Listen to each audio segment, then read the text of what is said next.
akan memanfaatkan EDC yang sudah ada di desa-desa itu, agen dwelling yang sudah ada, itulah yang dimanfaatkan oleh BRI untuk menjadi e-warung. Tatkala ini pun juga sebenarnya ada pertanyaan, apakah Mampu. itu layak? Ya. Itu bisa enggak? Ya, Nah mampu itu, enggak? sehingga inilah perlu koordinasi dengan kepala desa. Kalau ini memang karena untuk kepentingan rakyat dan kondisinya memang mendesak, ya ayo kita diskusi. Karena ini ada sesuatu hal antara peraturan juknis dengan kenyataan di lapangan, itu ada perbedaan. Perbedaannya apa? Kalau mengacu kepada juknis bansos bahwa menuju e-warung kan ada persyaratannya. Iya, betul. Semuanya A sampai Z itu ada kalau kita lihat. Tatkala kondisi percepatan kita menggunakan persyaratan, maka ini masyarakat yang jadi korban nggak akan bisa menerima. Tatkala kita melaksanakan ini, padahal ini tidak memenuhi syarat sesuai dengan pedung. Nah inilah yang perlu kita bicarakan. Nah, kalau menurut saya ini karena kondisional, boleh. Ini diartikan sebuah diskresi karena belum diatur kekosongan ini. Kekosongan aturan tatkala bank persepsi itu tidak siap dengan peralatan. Nah, ini kan mestinya harus ada pembahasan khusus. Nah, nanti dari Dinsos bisa koordinasi dengan Kemensos.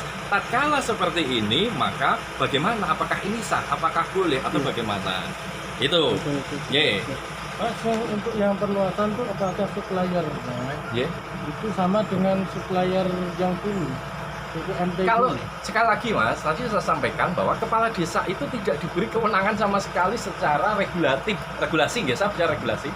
Dalam hal ini, e-warung dalam hal menunjuk supplier atau apapun, kepala desa tidak diberi ruang kewenangan di situ. Yang diberi ruang ini adalah BRI beserta TIKOR, tim koordinasi tingkat kecamatan maupun tingkat kabupaten. Nah, terlepas ini semua, kepala desa ini adalah yang memiliki rakyat desa, perwakilannya rakyat desa.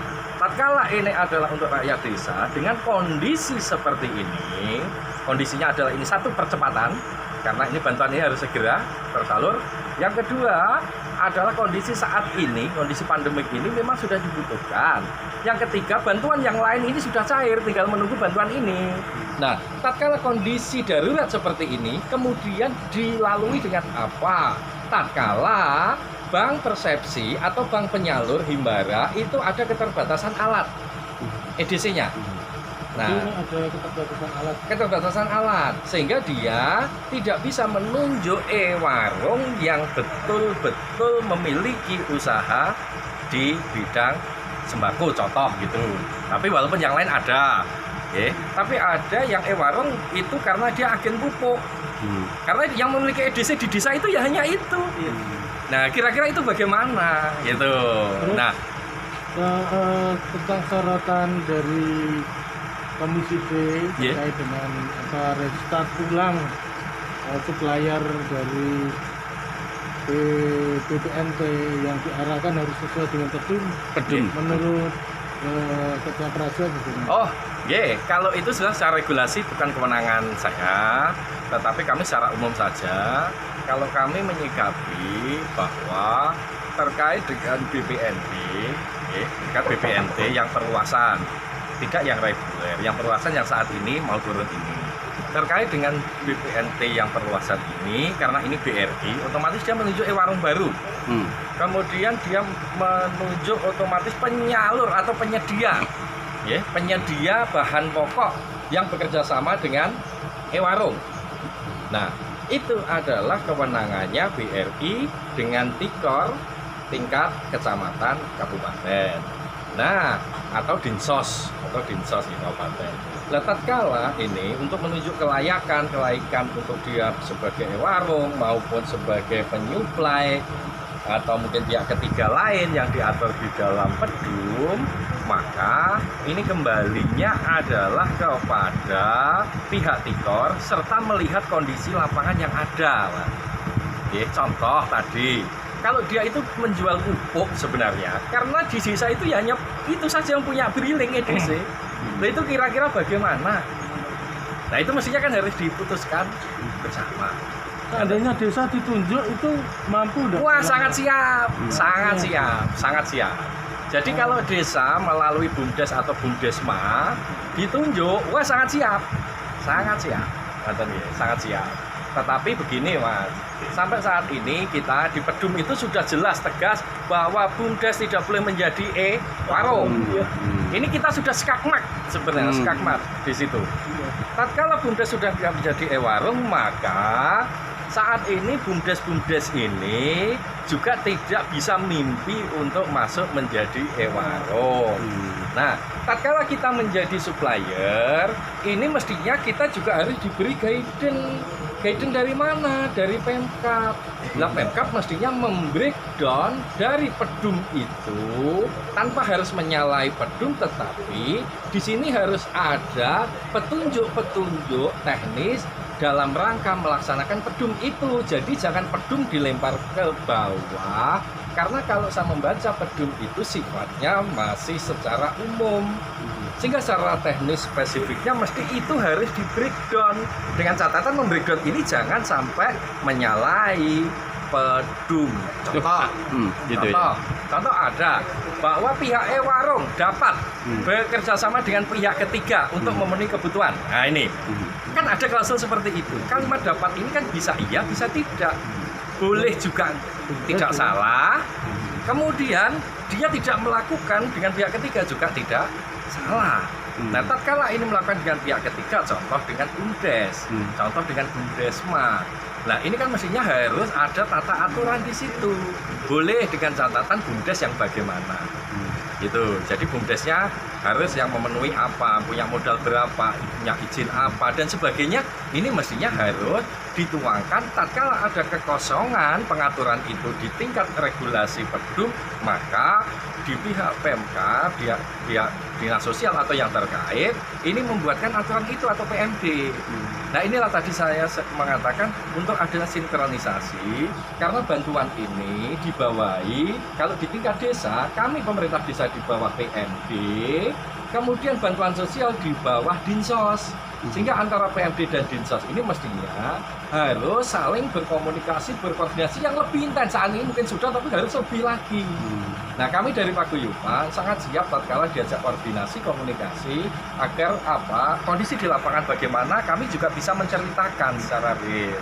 Mungkin itu Mas. Terakhir Pak, terkait permasalahan kades anggota jenengan ini nanti kita dari Peraja Kabupaten seperti apa? Apakah akan membantu dalam hal pendampingan hukum atau bagaimana? Terkait apa itu Mas? Terkait laporan-laporan. Gini.